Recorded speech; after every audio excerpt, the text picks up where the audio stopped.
No matter if points are gained or points are lost, there will be much to discuss. For analysis regarding tonight's Winnipeg Jets game, here are Dave Manouk, Ezra Ginsburg, and your host, Drew Mandel. The Illegal Curve post-game show, presented by Play Now, the official sports betting partner of the Winnipeg Jets, starts now.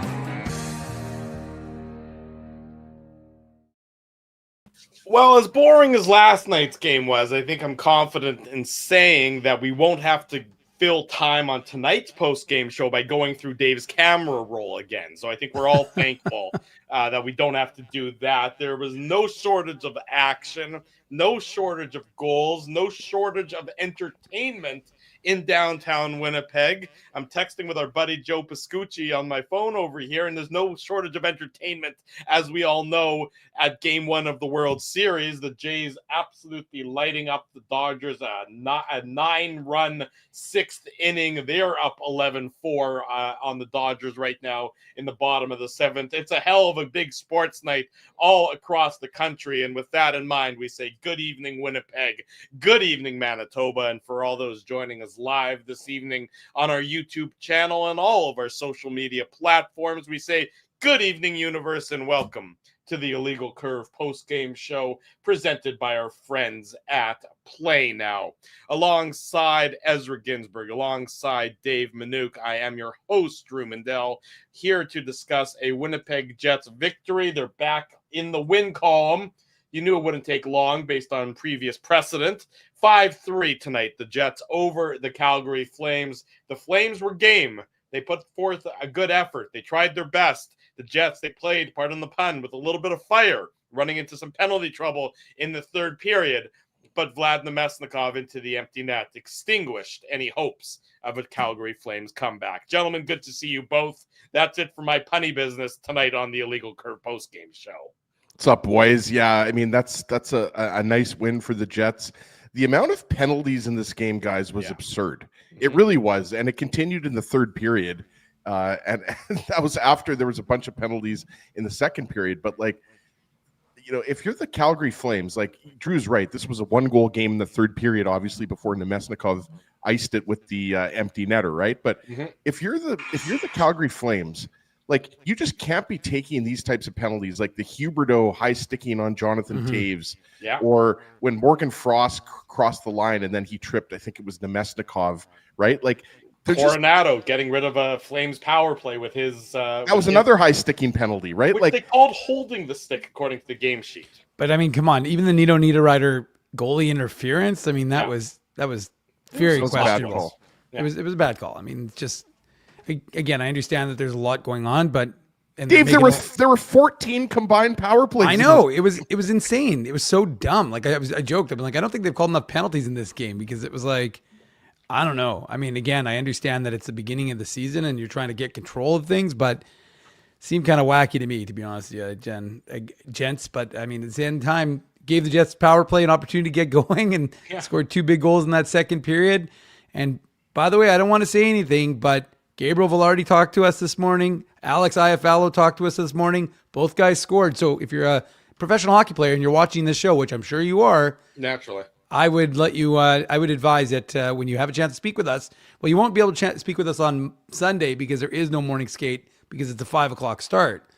But whenever there is an opportunity, Ezzy, Thursday night, Thursday when they play is it their home to Chicago? Yeah, but they got Tuesday again in Minnesota. Well, no, I know that, but I'm saying that's on the road, so they'll. Maybe they want to fly you out to St. Paul. Maybe they want to fly you there to get Don't joke. Good luck. Colby and I were booked. We were going to Minneapolis. There was only one thing that only kept us away from going.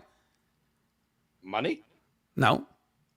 The Jets are wearing their Heritage Classic jersey, so it's there's no value because the reason we go is to Minneapolis is Colby takes a bazillion away pictures, fills the IC library up.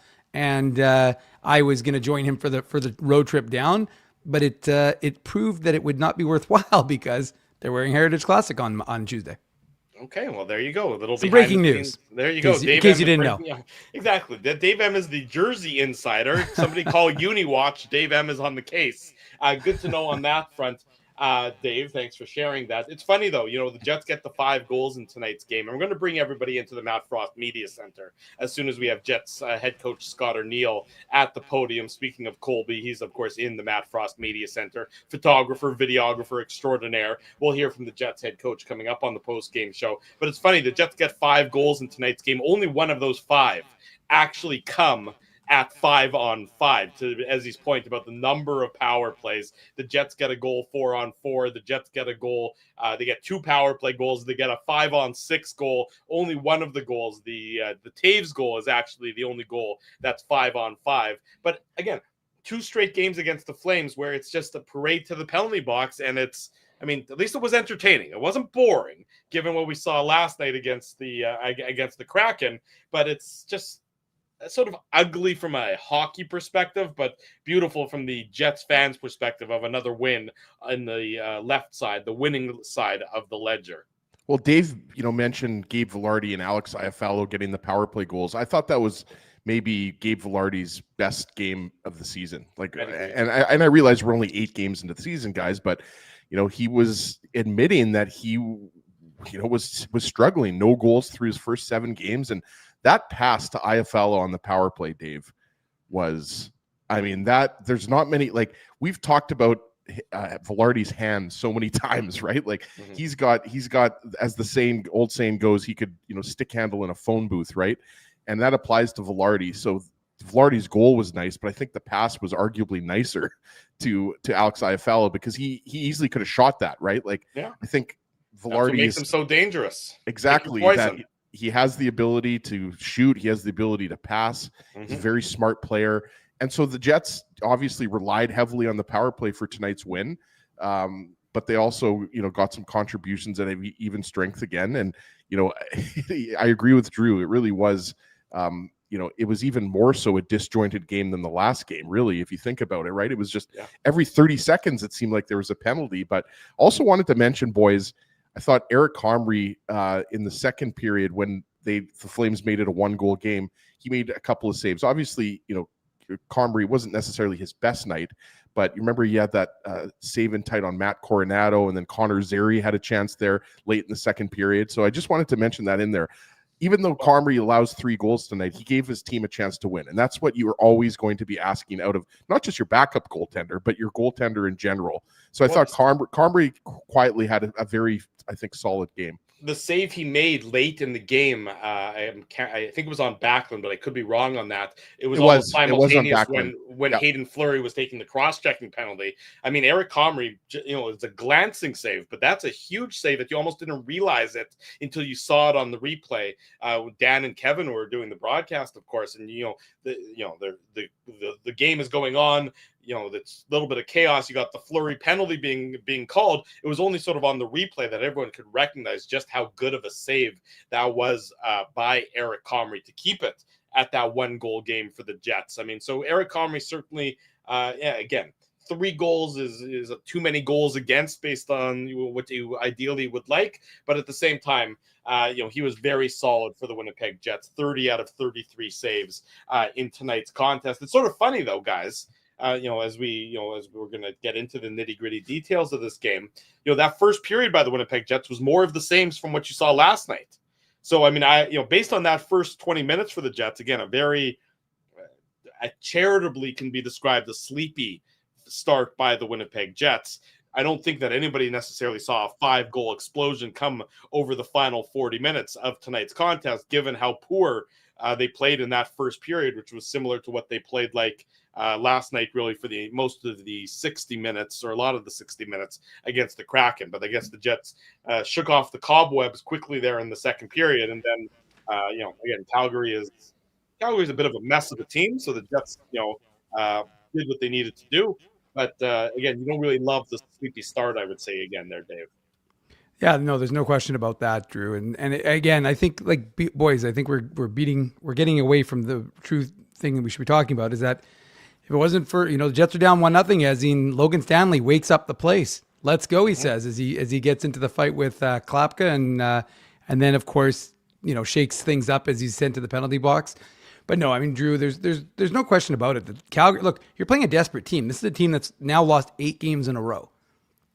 and they don't want to be on the skid. I mean, they're trying whatever they can to try and get away from it, and yet they're not breaking the cycle. It's going to be very hard for them to recover from this, Dave. Like it's almost impossible for them to make the playoffs at this point. I think everybody's writing them off. I mean, I don't know if you guys read Elliot Friedman's 32 Thoughts this week, but he sort of started off most of his column talking about the Flames and where they're at right now at 1-7-1. I mean, this is a Flames team that was unexpectedly impressive last year. Remember, they actually had more points in the regular season than two of the teams that made the playoffs from the East. It was only because they lost out on the tiebreaker that they weren't a playoff team in the West last year. And when you're 1-7-1, boy, there was the year where the Oilers really struggled to start, and then you wrote them off.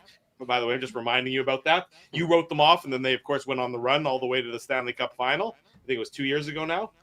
But I don't think Calgary is built to come back from a 1-7-1 start to the season. That's why a game like tonight, which was, let's be honest, probably winnable for them based on their impressive first period, should have been such a massive opportunity lost for the Calgary Flames. What about that comment that we have up there from the great Ishka? My dad is a Flames fan and a Dodgers fan.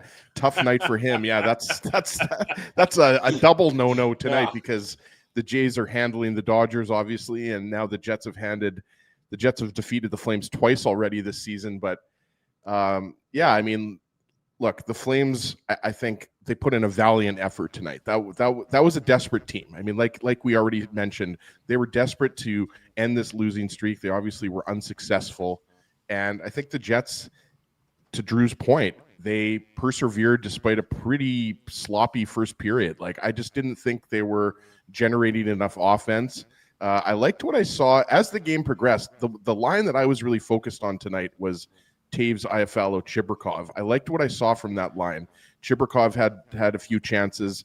Obviously, Chibrikov doesn't get on the board, but I liked what I saw to that line. And I think we've talked about this, right? And Dave has been all over this on the website, legalcurve.com, for those who don't know. I think Scott Arniel is coming up pretty soon, but so if you have to cut me off, Drew, go ahead. But all I wanted to mention was the Jets are going to have to find that perfect mix for whatever you want to call it, the 2A line or the 2B line. I guess we're calling that the third line, but obviously there was the switch. We'll probably get into that more as the post-game show progresses, but I thought Colin Miller was pretty solid, just gave them a little bit more of a more skating ability on the back end. But I thought Chibrikov was pretty solid. I didn't think it was like a crazy excellent game from Chibrikov, but I just thought he was solid. He was going to the net. He was doing some good work along the walls. So just wanted to mention that. Well, they were a strong possession game. They played 5 minutes and 46 seconds as a line together at 5-on-5. Again, so many penalties in the course of the game really sucks out the 5-on-5 play. But they had their possession number was 75% was their Corsi for. So again, to your point, Ezzy, that they didn't play a ton of minutes together because of how special teams focused it was. But they definitely were on a positive side for the Winnipeg Jets in terms of their impact. Chibrikov, 8 minutes and 20 seconds, but that's obviously because he doesn't play on the PK or power play, as you mentioned, right? So in 8 minutes and 20 seconds, I thought he was noticeable out there tonight. Right. I'm talking about the line as a whole that they had that 5:46 together at 5-on-5. Dave, you made a good point about Logan Stanley. Look, Logan Stanley is never going to be anything other than probably a third pairing defenseman in this league. But I do think that you sort of see him not coming into his own, but just sort of being comfortable with what he is as a player. And for a guy who oftentimes, here's Scott Arniel. Well, I'll finish that thought after. You're pushing me down this way? I'm getting farther and farther. Scott, how did you, it wasn't an easy game, but for the most part, how did you like the way that your team reacted, and did you see some of the things you told us about that you were looking for tonight in this game? I thought it was a real good effort. Penalty the first shift of the game kind of doesn't, not the way you really want to start it, but penalty kill was, I know they gave up the one, but it was real good. But I liked a lot of what we did. I really liked our second. We got stronger, and just we knew that us playing last night, we knew that Calgary was going to really come at us early, and thought we weathered that, and then we got down one, but we still played a real solid game, and kind of got our game going, and built off a few of the things that happened. The 4-on-4 goal and the power play goal. JT's face-off goal. There's a lot of good things that started to kind of build and kind of spread us out from them. That tying goal, though, that made it 1-1 kind of set off the Josh Morrissey show. What did you think of that? Yeah, he was real good again tonight. He's played an awful lot of minutes in back-to-back games, but he loves that. And, his patience, he froze Wolf, and then he kind of froze the defenseman, and just a great pass to Casey. You asked for more from Velarde, and he had a great game tonight. What do you think makes him so comfortable at that net side position? He's got such great hands in tight, close to his feet, close to his body, where other guys maybe can't pull it that close and do the same things. He's really good at that, and as you saw in his goal, it just seemed like it was a little 2-foot space, and he pulled it to his backhand and threw it through there. But he's just a big man that has a great stick control and makes those plays, and huge weight off his shoulders. It really was. You could see now he's got a big smile ear to ear. So glad for him. Glad to see him get that, and now we can get off and running. He turns that into that assist to follow too. So is that a sign of confidence building for him? Yeah, I think there's been a lot of good looks. So both units have had lots of looks. Those were two good plays that we just saw them the other day. Kind of some areas that maybe we took advantage of that we didn't take advantage of in Calgary. But that's him. He has ability to find those open guys. Al hung close, knowing that we tried it earlier, didn't connect. We had a good look at it, didn't go in, but then obviously stuck with it. But that's Gabe. He can make those small plays in a very tight area. As the coaching staff, you guys talk about options a lot on the power play, on the penalty kill, taking those away. What about face-off plays like the goal that you get, and Jonathan Toews, where you're getting like 60% of wins from him? Yeah. Does he open up a bit more for you guys to play with? Yeah, we've talked about it a lot, and it's kind of grown confidence in our other guys. Bear's been doing great. Scheif's been doing great. Even Vladdy. They've all their face-offs improved, and it's whether he's talking to those guys, but we feel a lot more comfortable now. I mean, you set up plays all the time. You have a D-zone draw. You usually have something that you're trying to do offensively. And if you don't win draws, you never get to really see them. So there's always something called. That's usually why they're all huddled up calling a play. But that D down the wall that was designed exactly how it looked. And when JT, a guy, when he goes out, and what he ended up being is like 15-2 or something. You're starting with the puck. That's the big thing for me, is that you're starting with the puck. We've been running around 60%, 62%. When you do that, you're not chasing the game, and that's something that we really haven't had a whole lot of here in the last couple of years. So that's great for our group. Bit of a different look with the bottom two pairings this evening. What did you think of Colin Miller in particular in his game tonight? Yeah, it's tough. I had to get him in. Like I said, I didn't want to. It was not a shot against Luke. It's these 3 and 4 nights tight. Having to, I didn't again. It turns into a specialty teams game. But at the end of the day, he gave us minutes. He stepped in. I wanted him. Last time he went in, he had to play the left side down in Philadelphia. It was kind of unfair to him. That was based on an injury. But at the end of the day, that's, we need depth, and we need guys I need them to get him in the lineup and get him playing, and he did what he needed to do. Scott, how would you describe the importance of that block by Neil Pionk? Oh, yeah. Well, those are the things that, I've often said that if you think that you just wait till the playoffs to do those things, then you maybe not in the right habits. But it sure brought our bench. Got everybody on their feet when they saw that block, and it was he was one of the guys that got a jacket after the game, and those are things those are game savers, our moment savers, our goal savers. That's P. P does that stuff. So that was a big block. Scott, you referenced bouncing back against Dallas in the home opener, and now again tonight. I know it's early, but how important is it to set that foundation for responding to losses the way that you have been able to? Yeah, and then I got to give an awful lot of credit to our group and our leadership. We've talked a lot about, you can't live in the past. We got to move on to the next one, and whether that's a win or a loss. And we've done a good job over the last stretch of a year and a half, 2 years of making sure that we respond the right way. And that's your leaders doing that, and that's your best players doing that. And, and when you have that, that's, a real good confidence builder, knowing that, no matter who the opponent is, and it really isn't, whether Calgary had won 10 or lost 10, you have to go out and play our way, the right way, and we do that a lot. Thank you. Jets head coach Scott Arniel tonight from the Matt Frost Media Center addressing the media has satisfied Winnipeg Jets head coach with a 5-4 victory by the Jets over the Calgary Flames. 5-3. Got a little ahead of himself. 5-3 was the final, the empty netter by Vlad Namestnikov. I was saying before, Dave, you talked about Logan Stanley sort of firing up the crowd, and we'll get into it momentarily as we get into the Play Now game recap here. But to me, Logan Stanley is a player who is just becoming more comfortable with what he is and what he can do on the ice. You begin after so many games and so many years, you begin to sort of understand what your positives are, what your limitations are, and you try and focus on those positives, and you don't sort of step out of your comfort zone, step out of your realm, I would say.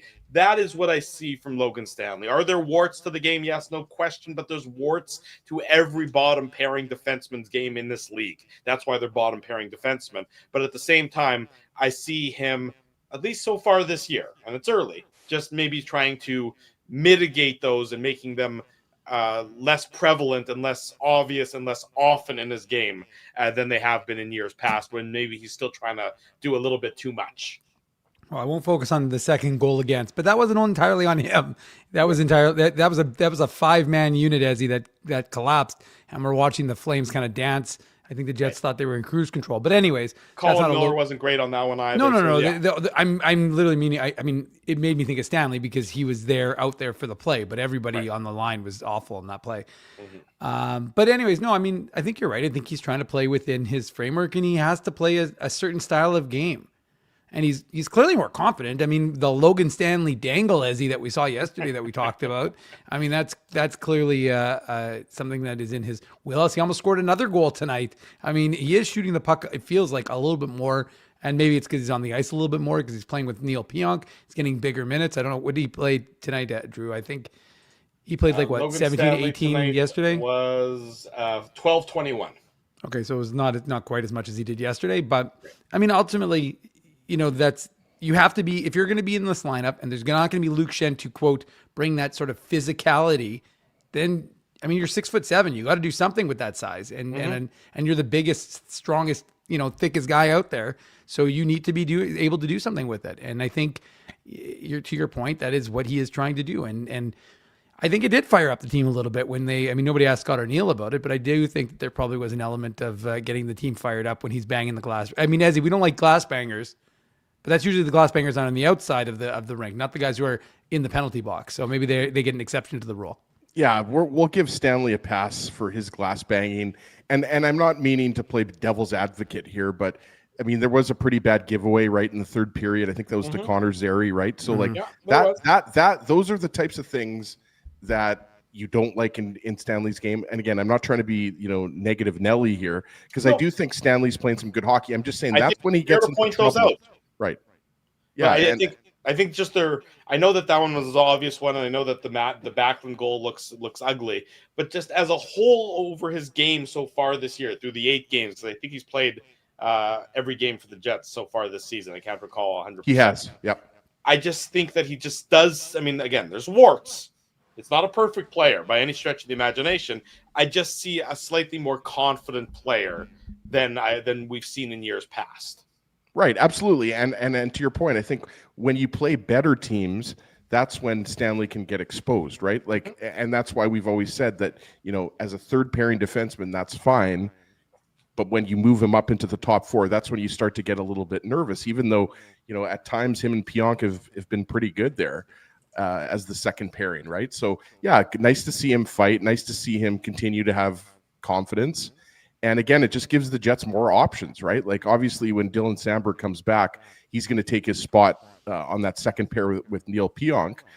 But you wonder, like, that's the debate maybe for the Saturday morning show, but, like, is it Hayden Fleury that comes out of the lineup, or is it Logan Stanley? It's one of those two guys, right? Those are your left side options there for the third pair. I think in maybe last year at this time, we would have said, we would have favored Hayden Fleury over Logan Stanley, but he's definitely done enough to stay in the lineup even when Dylan Samberg returns.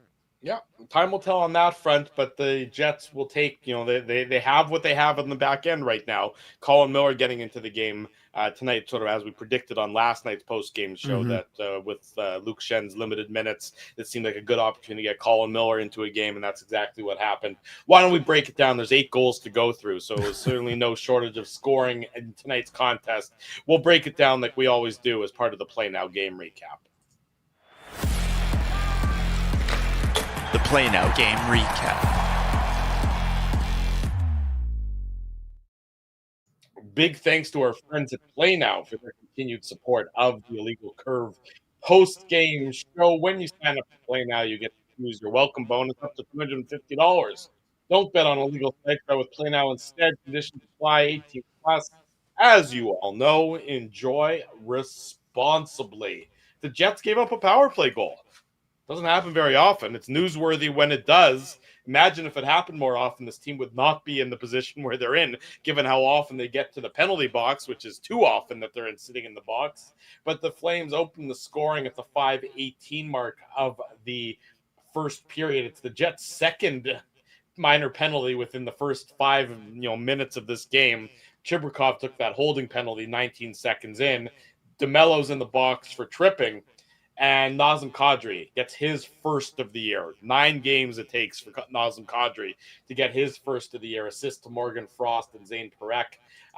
And it's a real nice shot by Nazem Kadri as the Flames work the puck side to side. And then Kadri is able to beat Eric Comrie short side on this one. Real nice shot. Top corner. Kadri can still score in this league. He's obviously slowed down. He's obviously not the player that he once was, and he will potentially, if the Flames continue to fall out of position, will be a guy whose name is bandied about a fair bit on the trade rumor board. But Kadri gets his first of the year on the power play, 5:18 into the game. It's funny, Drew, you mentioned he slowed down. He had 35 goals last year. I still think Nazem Kadri is a guy that would be a great pickup for a lot of teams in the NHL, right? He's very close to 1,000 career games. He scored over 300 goals throughout his career, and you touched on it there. I mean, it's a nice cross pass by Morgan Frost, and just a really nice shot, right? Comrie's going right to left, and I don't think you're going to fault Comrie. I thought maybe Fleury might have been screening Comrie a little bit there, but I don't think he was. Maybe you have a. If you're nitpicking, maybe, you're saying Kadri had a little bit too much space there, but I don't know. I mean, it's a nice shot. And like you said, feels weird for the Jets to be scored on after killing off, 25 in a row, 26 in a row, something like that, right? Something like that. So, yeah, it was a nice shot by Kadri. But, yeah, I agree with you, Drew. I mean, I think you're going to start to hear a lot of names as we get closer. I mean, obviously it's only October, but you're going to hear, Rasmus Anderson, Nazem Kadri. I don't think Jonathan Huberdeau is tradable with that contract, but you'd have to eat some money on that one, right? You'd have to eat money, but maybe somebody, acquires. Maybe he goes back to Florida. I have no idea, but yeah, I mean, the Flames are certainly going to be sellers if things continue the way they are. Yeah, there's no question that they'll have to be. They will. Who knows? Time will tell on that front, of course. So a little too soon to get into that. But just really not a great for that. That was all that was for scoring in the first period. But not a great period for the Winnipeg Jets, Dave. Really sort of sluggish, as we talked about when we started the post-game show. Badly outpossessed in that first period. The Flames had control of that first period. They had 4 high-danger chances to the Jets' 2 high-danger chances. So not great from the Winnipeg Jets' perspective through the opening 20 minutes. Yeah, I know. And again, taking the 2 penalties early in the game kind of messed up the flow. And I understand why Nikita Chibrikov took that penalty. I mean, they were being attacked with speed. And the DeMello one is not a great penalty. But at the end of the day, I mean, look, you knew the Jets were going to have a bit. I always forget what the cliche is. Is it the start of the game is always slow, or you have a little energy, because you played yesterday, and then you die towards the end of the game. I always forget. Right. It always works. However you win the game or lose the game. You're saying the narratives can be shaped to fit the story. Yes, exactly. So I mean, look, they didn't look. one thing I've noticed in the first period, it just seemed like there were a lot of sloppy passes, a lot of passes that, in the AHL, you're used to guys passing where guys are, not where they're going to. In the NHL, you don't really see that to that same degree. And I just thought that was happening a little bit too much in the first. And it would be it was not a particularly good first period. It was kind of ho-hum for the Winnipeg Jets. But I mean, that's from their point of view, they had him right where they wanted. And from the Flames perspective, I think I heard on the broadcast that they said that the Flames have scored now 3 straight games. Well, that clearly doesn't indicate they're going to win. Yeah, they get the opening goal, but then it's all downhill from there for the Flames. So 1-0 Calgary after 20 minutes. It takes the Jets 5 minutes and 19 seconds to tie it up into the second period. Both teams, Ryan Lomberg is in the box for cross-checking, and so is Nikita Chibrikov. The rare offsetting cross-checking minors lead 4-on-4 hockey. I'd like to know the last time that 2 guys were penalized for cross-checking on the same play. Nonetheless, it's a 4-on-4 goal. It starts by a nice pass from Dylan DeMello up to Josh Morrissey, and then the guy that you love there, Dave, he might be on the trade block for the Flames if he's playing that way. I'm talking about Mackenzie Weegar. He does a whole Olay there when it comes to Morrissey. Now it's Morrissey and Kyle Connor on a 2-on-1. Poor Jake Bean is the defenseman who's trying to defend this one. And I mean, you can see Morrissey doesn't even look at Kyle Connor. He's looking shot. Oh wait, it's a pass onto the stick of one of the NHL's best goal scorers, and Kyle Connor makes no mistake about it to tie the game up at 1 goal apiece. I mean, I don't know what Uyghur's doing on this play, but it's certainly not defending. And Jake Bean is sort of taught to, it doesn't really do much defending either. He's in the rock and a hard place. And Kyle Connor, I mean, what can you say about the pass by Josh Morrissey? Kyle Connor on this one, Ezzy? Yeah, I'm not really sure what Mackenzie Weegar was doing there, because he was in a position to make a check on Morrissey, but he kind of just came at him kind of straight line. And that's another example. Like Josh Morrissey, there's a reason why he gets votes for the Norris Trophy. There's a reason why he's a lock to make Team Canada. And that's right. I said he's a lock to make Team Canada. And obviously he was passing to another Olympian. Hopefully the U.S. plays Kyle Connor if it comes down to a gold medal situation and they don't have him on the bench. But yeah, this is just, I mean, Morrissey embarrasses Weegar. And obviously Morrissey's one of the best skaters in the league, Dave, but Uyghur's also a very good skater, right? He's a good defenseman. As you've mentioned several times, you would have no problem with the Jets acquiring him at some point and kind of rounding out that back end, right? But just an incredible move by Morrissey at the blue line, and just a beautiful pass to Kyle Connor, who rarely misses an opportunity to bury a pass like that. So yeah, that was a big goal. As we talked about, after a sleepy first period, the Jets needed an early goal in the second. Yeah, they needed to get going. They need to get their butt in gear. But they've played 4 mediocre periods up to that point in time. Go ahead, Dave. Sorry. Well, it's remarkable, but I just want to laud the pass because, normally with Kyle Connor, we talk about his goal scoring now, and you could sense, actually, I want to say about Kyle Connor's frustration in the last few games. Like, yeah, I thought last game he was a little frustrated. He was banging his stick a little bit on the ice. You could sense that he was getting a little bit, and in the first period, you heard it, there was a little bit of banging of his stick. So you could sense that he was really kind of ready to break out, because obviously he hasn't scored since the home opener. But I mean, it was, and I actually don't know if I agree with Kevin on the broadcast, because he said, I don't know if that's a good trade to lose Nikita Chibrikov for Ryan Lomberg. I'm like, I like Lomberg. He's a pretty physical player, right? Has he? And he's the guy who's responsible for, I think he was the one who hit Sandberg, who broke his wrist. So not that was intentional, but the fact matters, he plays a physical game. I like his game. And but the pass from Morrissey is just spectacular. I mean, he's not looking at all. Credit Dustin Wolf, by the way, because he did get over and get a piece of the puck. Yeah. So, I mean, that's a pretty good reaction from him, because most goalies would have zero chance on the Connor shot, because there was no indication from Morrissey that he was making that pass. But to make that pass without looking in any way, shape, or form and get it right over to Kyle Connor, unbelievable. And it was a milestone assist, since we're talking about this nonstop, as he is now solely in 4th place, no longer sharing it with Nikolai Ehlers. That's the Jets 2.0 category, for the record. You mean no goal Nikolai Ehlers, right? Correct. Wow, tough crowd here between Ezzy with No, Mr. I'm Gilbert, obviously, apparently. I'm obviously just joking around. He's going to By the score way, eventually, but Jays 1, Dodgers 0. Game is now officially over. There you go, big home. Dave, I just posted the comment like 2 minutes Oh, ago. I didn't see it. I was looking at something else. But you know what? Kenny Weeb, it's not Ken's info like it wasn't Ken's original thought, but he knew the stat. Apparently, teams that have swept the AL or the championship series, Yes. and the team that the other team went to game 7 or something like that, Drew? Then I think in all those instances, the team that went to game 7 has won the World Series. Just saying. Yeah, it's not impossible. You get the momentum. You got the big mo. You never know what's going to happen. I'm not talking about my mustache. We're talking about the big mo, the momentum that the Jays get after beating the Mariners. You're a savage for having that mustache, Drew. Nice, Ezzy. That's a good pun. Jonathan Taves, a minute and what was it? I think it's a minute and 5 seconds later. Yeah, a minute and 5 seconds later, the Jets take the lead for the first time in tonight's game, and they don't give it up.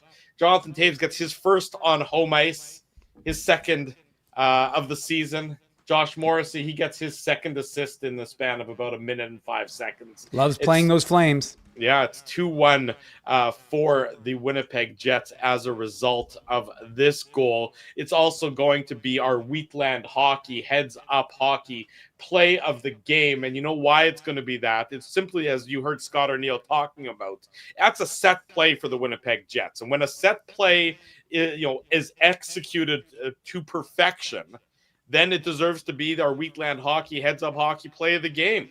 So that's exactly right. It's a clean face-off win by Jonathan Taves, who was dynamite in the face-off circle for the Winnipeg Jets tonight, as you expect him to be. And he gets it to Morrissey. He walks down the boards, and and Taves goes right into Dustin Wolf's wheelhouse, and he's got his stick ready for the pass, for the redirection, and it's executed to perfection. So congratulations to Jonathan Taves. It's our Wheatland Hockey. Again, big thanks to them. Proudly serving Winnipeg, Manitoba, and surrounding areas. A fresh approach to youth hockey and development. Wheatland was created to offer development-focused, inclusive programs that build hockey skills while fostering confidence, leadership, and resilience. Big thanks to our friends at Wheatland Hockey. Check them out online, wheatlandhockey.ca. I love an executed play like this, because I think in hockey there's so many variables that can come into play that can prevent you from executing a play to perfection. So when it happens, it's worth acknowledging. At the same time, I don't understand the goalie interference challenge by the Calgary Flames. Terrible on this one as well. I watched the replay multiple times. Yeah, Taves is sort of in the kitchen of Dustin Wolf, but he doesn't make any contact. And there's nothing interfering. Wolf doesn't even touch him. So I mean, it's not like he was in the area where Wolf was going to. So it was a very unusual challenge. I thought. Boys, let's be honest. They wish they had Matt Prefontaine as their video coach. Connor McDavid of video. Yeah, coaches, they don't have Matt Prefontaine. The Jets have him. But yeah, I was thinking the exact same thing. It was kind of like a phantom challenge. You're watching it and you're like, are you watching the same thing? Again, Kevin Sawyer on the broadcast thought it was coming back, and I'm like, I don't know. I mean, Kevin played the game, but I was watching, and I'm like, I don't see enough to overturn. Now, Doug had an interesting point. He thought, do you want to be the referee who's calling that back on Jonathan Taves in his hometown, scoring his first goal? Maybe that factored into it. But to me, it was not. I mean, again, it's not 1996 or 98, right, Ezzy, that you have to worry about Brett Hull in the crease. So from my perspective, I just don't see anything that would have. I was just surprised they called it, especially because the Jets, maybe they were trying to offset the Jets' momentum, obviously, but for that to do that, take that, if there was a little contact, I would say fine, but there was absolutely none. And it's great play by Jonathan Taves, and must give him a lot of confidence now with his second goal of the season. Yeah, and just, I know someone was giving me a hard time because they said when the Jets play the Avalanche, I'm going to fanboy over Makar and McKinnon. I think it was Ball Hockey Videos. If Ball Hockey Videos is... And by the way, I will be fanboying over Makar and McKinnon. Well, especially if they're wearing those Nordiques jerseys, Ezzy. Yeah, absolutely. I mean, give those, the Nordiques versus the Whalers jerseys, like, awesome. Suck that to my veins. Like, yeah. I could watch those jerseys all day long. I hate it. Really? I hate it. Really? Yeah, I mean, the jerseys are nice. Why do you hate it? Well, Drew hates fun, remember? No, I don't hate fun. if you're a Nordiques fan, if you're in Quebec No, City, I agree with you. They using Quebec and Hartford on the score thing was brutal. I agree with you in that regard. Because if again, all you have to do is be a Winnipeg Jets. Imagine if there's no Illegal Curve postgame show Right. because the Jets have not returned, and you're watching the Arizona Coyotes and it says Winnipeg. 100% agree with you. I would not be down with that concept, but at the same time, loving those Nordiques and Hartford Whalers jerseys are beautiful. jerseys. The jerseys I'm just are talking about the fantastic. jerseys, Drew. I'm not talking You about can't anything separate else. one from the other. In my perspective, I think that I just think it's pouring salt into the wound. I just don't know why it's necessary. Well, I think Winnipeggers are going to agree with you in this regard because everybody in this, if you grew up in a certain age, you understand that feeling. Sadly, See, Drew, go I would play think that game in Quebec City. They have a beautiful arena, that's a beautiful modern NHL caliber arena that's more or less sitting empty. I mean, I know that the Remparts use it, but if you want to play that game, go play a one-off in Quebec City and go play a one-off in Hartford, and then have them go ahead and do that, and I'll be fine with that. But I mean, I just thought it was a little bit. well, everybody's entitled to their Do you opinion. guys remember what the Nordiques original arena was called? The Colisée. Yeah. Yeah, I was gonna. Oh, I thought there was that was the name I Colisée. was thinking. Yeah, that's the name I was thinking of, and then you made it sound like it was gonna be more obscure. Yeah, I mean, I don't know. It was just a long time ago. The doesn't Nordiques. doesn't that just mean Colosseum in French? Oh, guys, it wasn't a trick question. I was just asking you guys if you remembered the name of the arena. Well, who was the goalie that the Colorado Avalanche traded to Montreal when they traded for Patrick Roy? Jocelyn Thibault. Has he? It was Thibault. That was the right. Yeah, no, I answer. know. I just wanted to see if you'd remember. And who Dave, also once somebody gets the correct answer, you can't ask someone else for I their wanted answer. to make sure. But now here's the other question: who came with Patrick Roy Mike as Keane, part of the Dave. deal? These are not difficult questions. We know this. I wanted to make sure you knew. We know this. I was always a big Ron Tugnut fan when he played for the Nordiques. Tugger. What about Him and Stefan Fissé, Ezzy? Do you like Yeah. Stefan Fissé? Again, Alexei guys, Guzarov. we don't need to go down. We don't need to go down the Hey, the Phyllis wild is loving road. this trivia, so nice try, Drew. Anyways, Curtis Lecision, remember him? Manitoban, played for the Nordiques. I see him all the time. He's a scout. He still walks around. He's still walking around the press box. Ask him for a Nordiques game worn jersey. I think he for works. me. I think he works for Colorado. Actually, I think he's a scout for the Avs, but I still see him. 2-1 for the Jets after the Taves goal. They make it 3-1 3 minutes and 26 seconds later. So if you're keeping track at home, that's 3 Winnipeg Jets goal in the span of 4.5 minutes. Gabe Vilardi, he gets his first of the year finally. Mark Scheifele, Josh Morrissey with the assist. A power play goal after so the Flames successfully kill off the unsuccessful challenge penalty. Then they take another penalty 6 seconds after the penalty ends. Kevin Ball goes to the box for holding, and Vilardi makes no mistake on this one. You look at it, and this is probably a goal that Dustin Wolf wants back, but you can see that he's trying to guess what Vilardi's going to do with it. And I don't think he thinks Vilardi's going to shoot the backhand, from in tight where he is here. And it's got a bit of an odor on it. But good for Gabe Vilardi. I'm sure it smells like roses to him as he gets his first of the year on the power play. And now Josh Morrissey has racked up 3 assists in the span of 4 minutes and 31 seconds of hockey. 3-1 for the Jets at this point, Dave. Stank real bad. Huba stank? No, I was trying to get a Seinfeld reference in there, but did my best as best I could. Did Hoobastank have 5? No, 5 for Fighting was the name of the band, right? Or was Hoobastank, or was 5 for Fighting the name of the song by Hoobastank? No. 5 for Fighting was a band, and Hubastank was a band. They're both. I know bands. they were both. I guess, okay. Speaking of Seinfeld, I had a Seinfeld moment today in the Matt Frost Media Center this morning, boys, because I asked a question of Scott Arniel, put the microphone down, and the chairs are like this, and all of a sudden, he's answering my question, so I'm looking at him. All of a sudden, I hear gunk. The mic had rolled off the chair, and you hear a big thud, and you hear it through the speakers. And I was like, "Oh well, that was just when Costanza when he had the recording device in the briefcase, made a glunt." Anyone? Dan Robertson understood my reference, and he'll be on tomorrow's Dave, Illegal Curve Hockey Show. Did you get some fresh air today, Dave? It's a good question. I think Someone in the chat is going to understand that reference. I get the reference. I just don't know why you have to bring it up right now. Is all. I mean, Well, because I just made a Seinfeld reference. The expression Stinks real bad. The expression "touch grass." Maybe you want to touch some grass there, Dave. Disgruntled wheat is down with my Seinfeld references. So I take actually drove that. by Dave's house today. The grass was a Grass little a little high. long. That grass could use a little October cut. Hey, Ezzy, my lawnmower was outside. You were welcome to cut the grass. You know, if you keep it too long and then the snow comes, you get snow mold or on the grass, and the grass isn't as good as next year. You know, you might want to get a little. This might be your last weekend. It's supposed to be nice tomorrow. You might want to get. No, it's supposed to be nice. I'm going to be doing yard work tomorrow. Don't worry. But it's also supposed to be nice next week. Anyway, did you just bring up snow mold on the grass? Like, what is going on here? It's a legitimate concern if you're. Sorry, Drew. I grew up in the North End. In the North End, we barely had any grass, unlike you Southeast. So, anyways, let's move on. I just have rocks. I don't do grass. It's just all rocks. Can you? Well, we know you have crab apples. We've already outlined you. That's what your yard is littered with. Can we talk about the Velarde goal now? Yeah, we still I mean, look, 4 more goals to go. No, I know. It really was. It was impressive. I mean, it is vintage Gabriel Velarde, and I just thought again, if you didn't watch his media availability from today, it is on our YouTube channel, or you can watch it in the pregame report on illegalcurve.com. But he is honestly like the probably most entertaining media availability that we ever do, because he's just a very honest guy. And like the interplay, the interaction he had with Kenny Weeb today, where he's like, so Ken said to him, so Gabe, what's your assessment of the first of how your first line is looking so far? And he goes, well, I think we're pretty good. What do you think?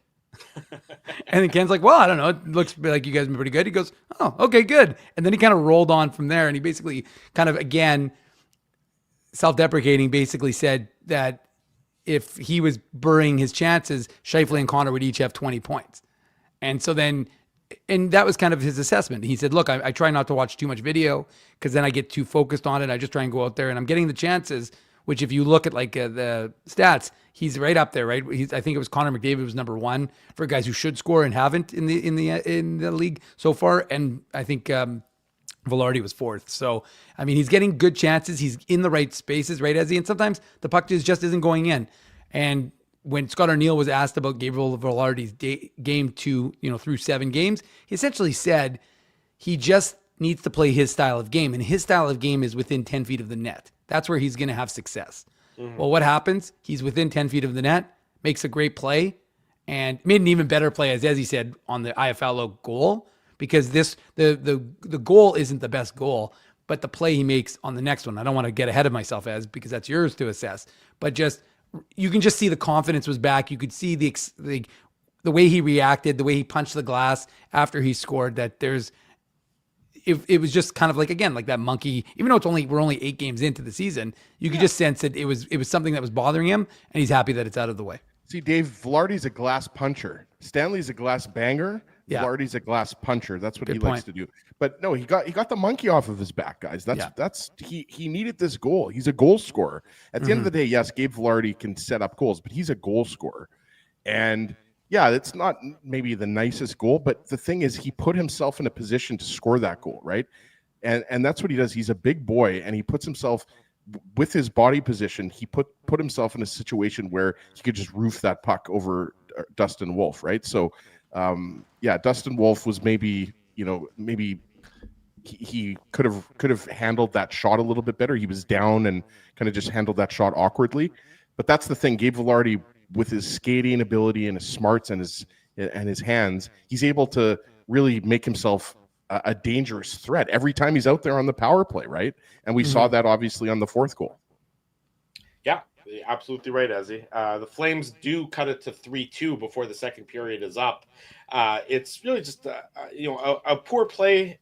You don't love the play by Colin Miller here, really whatsoever. He just is a little indecisive, and then Logan Stanley comes over and he's a little bit too close to Blake Coleman, and then Michael Backlund comes in all alone. Just numerous breakdowns by the Winnipeg Jets on this play. It really did seem like the Jets were in a good position from the outset of this one. They had the puck in the Flame zone, and then it's just a well-designed, an educated stick, if you will, by who's that initially?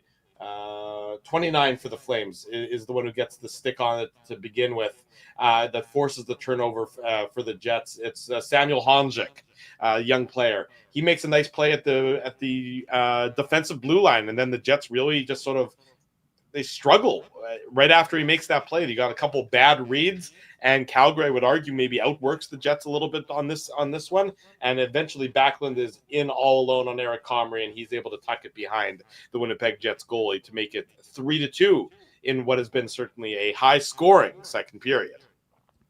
Yeah, and we talked about it a little bit earlier. Colin Miller he gets caught a little bit playing up on Honzik, and it was good work by Honzik, as you mentioned, Drew, who gets it to it was Blake Coleman. I've really liked Blake Coleman game, watching him play. Like, I realized, Calgary is in a horrible spot right now and is quickly getting into a position where they're not even going to be able to make up all these points, but Blake Coleman's another guy. I mean, if you're a contending team, veteran guy who knows how to who's won Stanley Cups. Exactly. Or he can play on your third line or fourth line. Like Blake Coleman at this point in his career, he's not going to play he's not a top line or second line guy or anything like that. He's a good depth add. Yeah, he's good depth add. So just wanted to mention that. We praise all the Jets, and I'm criticized of fanboying over Josh Morrissey too much or Dylan Sandberg, but just got to give Blake Coleman his flowers there. But yeah, it's a nice goal, but also again, that's kind of the first defensive breakdown of that magnitude that we saw in the game. Mm-hmm. It's just not it's not good puck management. Miller coughing the puck up, and then the Jets didn't have support back. I think it was Iafallo who tried to come in and help out at the end there and come back, but it was just loose. It was just loosey-goosey defensive play there from the Jets. And I think you watched the replay on it. Sorry, as you watched the replay, and after Honzik gets his stick on the puck at the in the flame zone, both Taves and Miller are in good position to sort of recover the puck in the neutral zone, turn it from keep it as a harmless play. And I don't know if there's miscommunication on their front, or they just neither of them really is decisive when it comes to going after the puck. But both of them, if you look at the replay, it's almost like Honzik beats both Taves and Miller to the puck. I don't want to say that he necessarily outworked them. I guess he did. That would be the word. But I think it's also that both Miller and Taves sort of weren't sure which one was going to go get the puck there. And Honzik, neither of them did. And Honzik was the one who ended up going in to get it for the Flames. So, I mean, that's where you sort of see the good play by Honzik, poor play by Taves and Miller, and then a continued good effort by Honzik on this one. It's just not ideal that you have the puck in the flame zone with control, and then I just don't like the pass from Taves, and it's not a great one to Miller, and because there's pressure there, and they great play by Honzik to knock it out and force that turnover, but not an ideal play from Taves. And then you're right, Drew. Like, Miller looked like he had enough time, and then he tried to almost like put it up the wall, but again, nice play by Honzik to keep it in the zone, and then Stanley overcommits. Iafallo's late, and it allows them to go in unencumbered. And then it looked like a breakdown. But that's why I said it wasn't on one guy. I think collectively that line and the D pairing broke down. Yeah, 3-2 at this point in time. Flames, back to having some life, but then they decide to keep running into the penalty troubles. And the Winnipeg Jets, I don't know if you guys know this, but they have a pretty good power play. And you got to see it in action. Again, their second power play goal of the game, second power play goal of the last 9 minutes. Alex Iafallo, his second of the season. Assist to Gabe Vilardi, assist to Mark Scheifele. Rasmus Anderson is in the penalty box for holding. And it's a beautiful play by Gabe Vilardi. This is sort of what you expect to see from him on the power play. It's something we've seen a million times before. It's Morrissey to Scheifele down low to Vilardi into the seam or into the pop pass, if they will, to Alex Iafallo, who was absolutely unencumbered in front of Dustin Wolf. Just horrible D-zone coverage by the Calgary Flames, letting the Jets execute their power play exactly like they wanted to. And Al Iafallo makes no mistake on this one, rifling it past Dustin Wolf. Great play by Vilardi, great pass by Vilardi, but just atrocious defensive coverage by a Calgary Flames team that really should know better, as they played the Jets 4 nights ago and are well aware of what the Jets can do on the power play, and they just let the Jets do whatever they wanted to do on this one. Yeah, well, Alex Iafallo is wide open, right? Like he's there, he's not being touched. And yeah, we could spend a lot of time on these hands by Gabe Vilardi, right? Like he's a right shot. He spins around. He has the option that he can kind of do one of those jam plays at the net and take a shot. He easily could have done that. He knows exactly, and that's the thing about the success of the Jets power play. Like Vilardi has his back to Alex Iafallo, and he knows where Iafallo is. Yeah. So he knows exactly what he's doing. He wasn't just backhanding that past Iafallo, hoping that maybe he'd get a good shot away. Like he knew exactly where Iafallo was, and you're right. The Flames. It's a situation where it's actually the Flames are outnumbering the Jets. Just got it up on my screen here, and there's no reason why. I think it was Joel Farabee. Like there's no reason why they shouldn't have at least tied up Iafallo's stick. They're just behind. Like it's just bad positioning. And what is Joel Hanley doing? Like watch Joel Hanley on this one. Dave's shaking his head because he knows what I'm referencing. Hanley goes to, I guess, theoretically block the pass or block. He's flat on his stomach. I think he was just that scared of Gabe Vilardi. He didn't know what to do, so he just dropped. He just falls to the ice, and I think he's trying to prevent a pass. But Vilardi's like, "You're not close. You're not doing anything. You're not preventing me from doing anything at all." He just goes around him. He drops. Yeah, he just goes. And then so then Vilardi just goes around him and passes the puck to Iafallo in the slot, and Iafallo buries it. And we talked about Iafallo as well. Iafallo had no goals in 5 straight games coming into this game. And so he also needed to, feel good about his game and get a goal. So really, if you think about it, I mean, if there were 2 guys, Dave, that you wanted to score, and obviously, you'd like, Morrissey doesn't have a goal yet. Pionk doesn't have there's other guys that don't have goals. But if there were 2 guys I would have picked that you'd like to see, put one in the back of the net, it would be Vilardi and Iafallo, right? So just a nice overall execution on the power play there. And what's funny to me is that fact that while there have been some nice goals in this game, the highlight really are the 2 passes: the Morrissey pass to Connor and the Vilardi pass to Iafallo. I mean, they're just spectacular. And the Morrissey pass to Taves, right? That's true too. Nice, and that's also real nice. So I mean, you're right, Ezzy. There's 3 really nice passes that we could be referencing, but I just and Josh Morrissey with the hat trick of assists. But again, like I said, to me it was more that pass by Vilardi is just unbelievable. And it was fantastic. And so, he gets going, Iafallo gets going, and you're right, Ezzy. Those were probably your 2 guys more than anyone else on this team, maybe with the exception of getting Nyquist going. But those are 2 pretty important guys to get going, and they do because of the goals today. Yeah, 4-2 for the Jets after 40 minutes. The Flames, they get a goal 8.5 minutes into the 3rd period. The Jets sort of run into some penalty trouble in that 3rd period. It's not a power play goal, but the Jets, when you're trying to protect the lead, it's not ideal to take 3 minor penalties in the 3rd period. I guess the flip side to that is if you're the Calgary Flames and you're trying to, tie a team up, it's also not ideal to take 3 minor penalties as well. But somehow this one isn't even a power play goal. It's Blake Coleman. It's even strength. He gets his 3rd assist to Backlund and Kevin Ball. The Jets just loose in their own zone. I think they're at this is Connor and it's Scheifele and Vilardi. This is at the end of a long shift. I'm pretty sure it's the end of a power play shift, and that they get caught on the ice for what I would describe as far too long.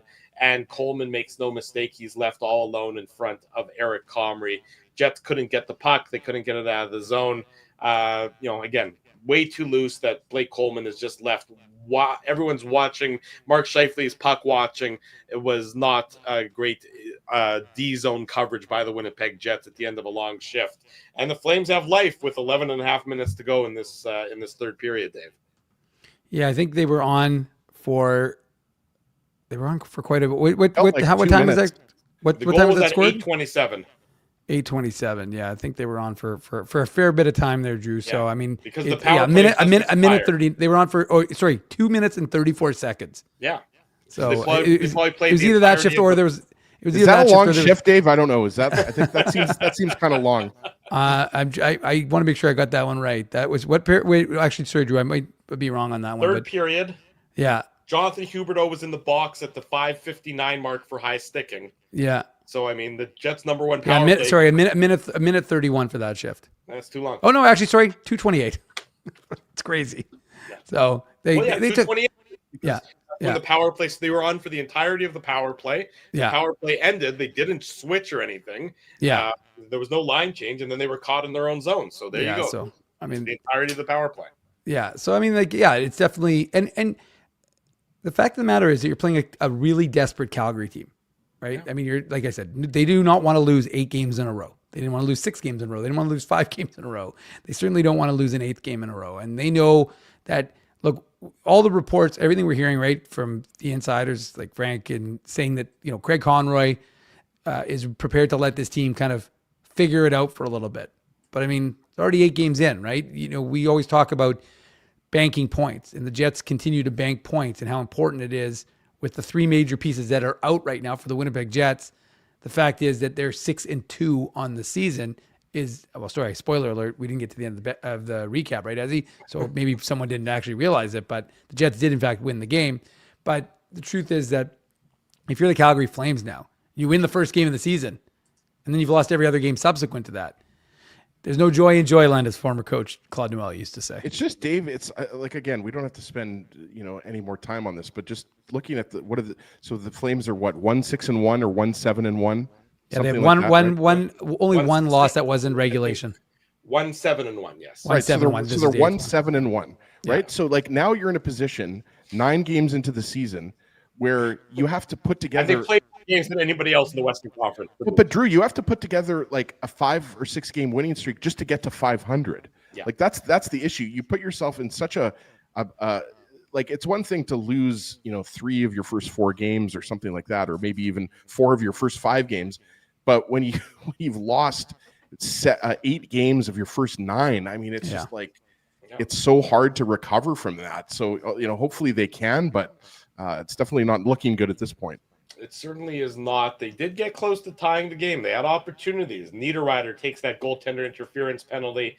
Hayden Fleury takes that cross-checking penalty. The Flames pull the goalie, Dustin Wolf. They have good zone time in the Jets zone. Vlad Nemesnikov, after he missed on one empty net attempt, he doesn't miss on the second one into the empty net. 8 seconds to go in the game. His third assist to Logan Stanley, and it's a 5-3 Winnipeg Jets victory tonight over the Calgary Flames. Okay, hold on. Let's we got a chat a comment that needs to be discussed here. When someone brings up romper room in the chat, we're going to talk about that. Well, Ezzy, have you been paying attention to the chat? Because they're not paying attention to us right now. The chat is engaged in a very significant conversation about TV shows. So they've been having this. Not just TV shows. Canadian TV shows. Fine. Okay, well, if we're going to talk about Canadian TV shows, we're going to talk about Kid Street. Well, for the record, let's give a big shout out to Danger Bay. That was a classic show. It was Danger Bay. I know the chat's going to have my back on that one. Okay, I'll see that, and I'll raise you with the Raccoons. Oh, the Raccoons was good. Yeah, I remember that one. Drew, you got anything to? You guys are handling this one well. Babar. I think I can step. What about a Babar? Do you want to throw out a Babar? I think it was Babar. I don't think it was Babar. I think it was Babar. Ovid Video. Okay.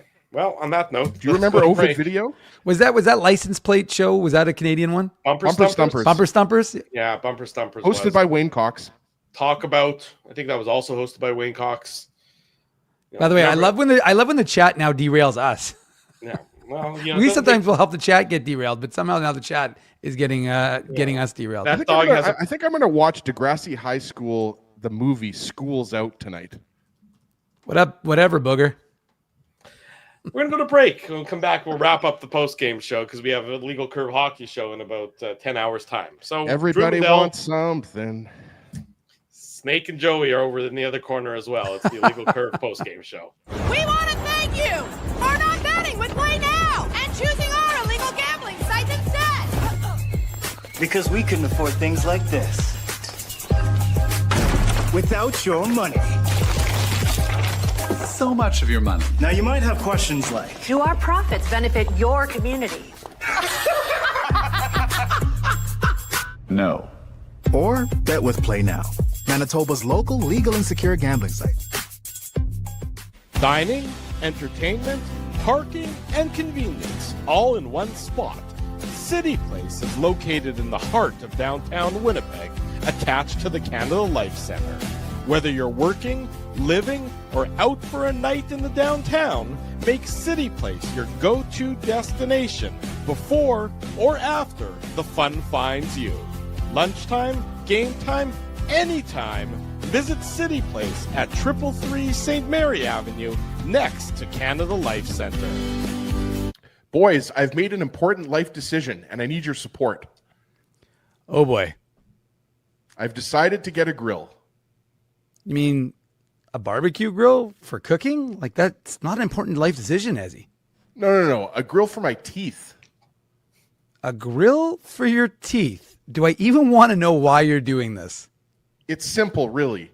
Every time I go to Holt Dental, I get treated so very well by Dr. John and his team that I need to keep finding additional reasons to go back. I rely on Holt Dental for all of my dental needs, and they do it all, from regular cleanings to cosmetic dentistry. Plus, they have free parking at their front door, and you know how much I love my convenient parking. For all your dental needs, Illegal Curve recommends Holt Dental, conveniently located on Taylor Avenue near Grant Park Mall. For more information, visit them online at holtdental.ca. Celebrating its 40th year as Winnipeg's home for stand-up comedy, Rumors Restaurant and Comedy Club has recently been named Canada's top comedy club and a top 5 comedy club in North America. From birthday parties to date nights to fundraisers and everything in between, Rumors is your destination for the best and most affordable live entertainment Winnipeg has to offer. For more information on upcoming shows, Rumors' incredible promotions, and to purchase tickets, visit rumorscomedyclub.com. At Boston Pizza, a fast lunch doesn't have to mean fast food. Now you can get a $15 lunch served in just 20 minutes, including your choice of a main, side, and drink. That's right, lunch for $15 at your local Boston Pizza.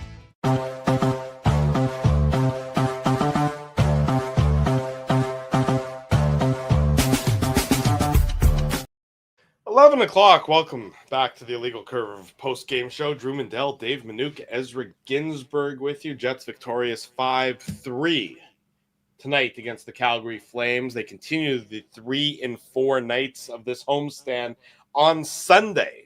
That is going to be a 5 o'clock start on Sunday, which means post-game show on Sunday is going to be right around that 7:30, maybe 7:40, give or take a couple of minutes there. We are going to be bringing in, who's coming on tomorrow's Illegal Curve hockey show with us? Cole Bagley. He covers the Mammoth, the Utah Mammoth for KSL Sports. Utah Mammoth are off to a very hot start.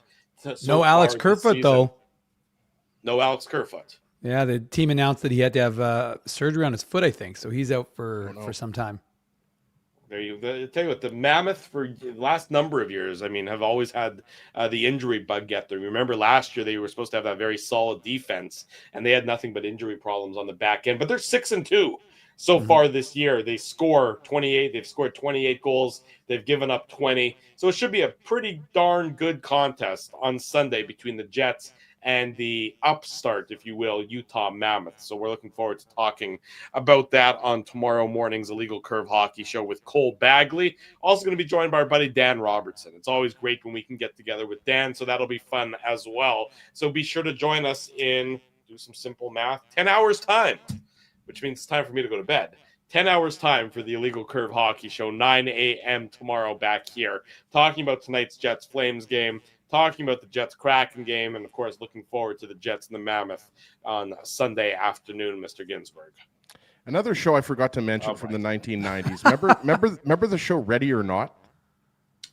With Busy, right? Yeah, that's right. Yeah, I do remember that. That was a good show. Another one I wanted to mention was Breaker High Classic. There was somebody famous that was on that show. Maybe Ryan Gosling. I forget who. Ryan Reynolds. Somebody like that. Breaker High. I mean, there's so many classic Canadian TV shows that you can't not mention Due South, right? Like North of. What about 60. SCTV? SCTV. The Red Green Show. Like there's so many. What's the one? The Kids in the Hall. Yep, Kids in the Hall. One of the kids in the hall lives down the street from Dave M. Didn't McDonald. Drew play and is married to one of Chick-fil-A? my buddy's wife's sister. Is that Kevin McDonald you're talking about? Correct. Yeah, thank you. I was trying to protect his anonymity, Drew. Well, I mean, I think everybody knows that he lives in Winnipeg. I don't think it's a state secret that I'm revealing there, Dave. But see, even Patrick S is saying, speaking of good shows, thanks, IC. Appreciate it. There you go. That's Patrick says we're a good show. That's all we wanted. Now we can now we can end the show for tonight. But we will. Again, we're not going to talk about it right now, but we do, as he have a little insight on what Adam Lowry is going to take to get back to full health. I wrote about it on a little site called legalcurve.com. So if you don't want to wait for us to talk about it tomorrow, you can. Everybody go read about it right now. Well, that's why I just said that. I was about tomorrow, and we'll talk about it. I was just saying, Drew, I'm not extending the That's show. your You don't have to homework. worry. I'm not going to talk about Kieran big night for the Sudbury Wolves. I'm not going to talk about that Moose game, which wasn't so good. Talk about any of the Moose goals. They didn't score any. Yeah, they lost 4-0, unfortunately for them. But we'll have some Drew, are you afraid of the dark? As he is now using Google to search all this stuff up.